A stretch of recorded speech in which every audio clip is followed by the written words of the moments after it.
कि एक auto rickshaw वाला जो रेलवे स्टेशन के पास इस गरीब बस्ती के अंदर रहता है, साबड़े नाम का, जिसकी उम्र महज 27 साल बताई गई है। वो लड़के ने आत्महत्या की है। वो रिक्शा चलाता था, रिक्शे के ऊपर लोन था और ऐसे पीरियड के अंदर जब कारोबार नहीं चल रहा है तब बैंक वाले, फाइनेंस वाले फ़ोन कर के उन्हें परेशान कर रहे थे। तो ऐसे हालत में उससे बर्दाश्त नहीं हुआ और उसने फांसी लगाकर आत्महत्या कर ली। तो ऐसे साबड़े जैसे बहुत सारे लोग हैं जो आज इस परेशानियों से गुज़र रहे हैं। सरकार ने तो ये कहा है कि हम आपको रिक्शे वालों को 1500 रुपये देंगे, लेकिन अभी तक कितने रिक्शे वालों के पास ये 1500 रुपये आए, ये सरकार ने ही जवाब देना चाहिए।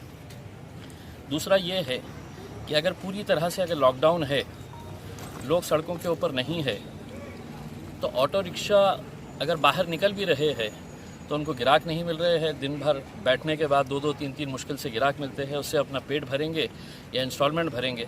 तो हमारी मुख्यमंत्री उद्धव ठाकरे साहब से और प्रधानमंत्री साहब से विनती है कि टीवी के ऊपर आते वक्त इन गरीबों के बारे में भी फिक्र करें, क्योंकि ऐसे नौजवान लड़कों की अगर मौत हो रही है, वो अपनी जान दे रहे हैं, तो इसके लिए कोई ना कोई तो जिम्मेदार है और ये जिम्मेदारी सीधा सरकार के ऊपर जाती है। हम सरकार से यही अनुरोध करते हैं कि साबड़े जैसा दोबारा केस हमारे शहर के अंदर या हमारे राज्य के अंदर नहीं होना चाहिए। इसकी पूरी दक्षता देकर सरकार ने जल्द से जल्द इनको किस तरह की राहत दी जा सकती है, चाहे वो फाइनेंस कंपनियों की तरफ से और बैंक के जितने भी रिकवरी एजेंट्स है। हमने पुलिस को और प्रशासन को साफ तरीके से ये ताकीद की है और ये बताया है कि अगर कोई ज़ोर ज़बरदस्ती की गई, कोई फाइनेंस कंपनी की तरफ से और बैंक्स की तरफ से, क्योंकि इस पीरियड के अंदर लोगों को पैसा देने के लिए है ही नहीं, और ये रिकवरी एजेंट्स अगर दादागिरी के बल के ऊपर कभी गाड़ियाँ उठाकर लेकर जा रहे हैं, कभी उनके घर वालों को परेशान कर रहे हैं, तो ये किसी सूरत के अंदर बर्दाश्त नहीं किया जाएगा। और इसके लिए पूरी तरह से स्थानिक प्रशासन और स्थानिक पुलिस इसके लिए जिम्मेदार रहेगी। हमने लिखित रूप के अंदर दिया है, तो हम उम्मीद करते हैं इसके ऊपर जल्द से जल्द है तो प्रशासन कोई ना कोई कार्रवाई। सर, आज की मीटिंग का बायकॉट क्यों किया आपने?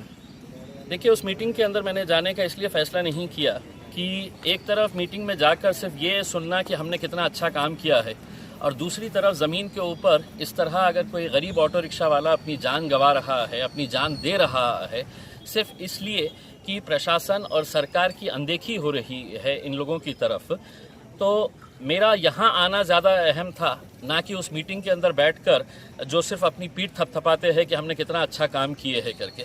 अगर अच्छा काम किए होते तो शायद ये लड़के की जान बच जाती थी। आज उसके परिवार के ऊपर क्या बीत रही है, उसके माँ के ऊपर, उसकी पत्नी के ऊपर क्या बीत रही है, शायद उस मीटिंग के अंदर बैठे अधिकारियों को एहसास नहीं है।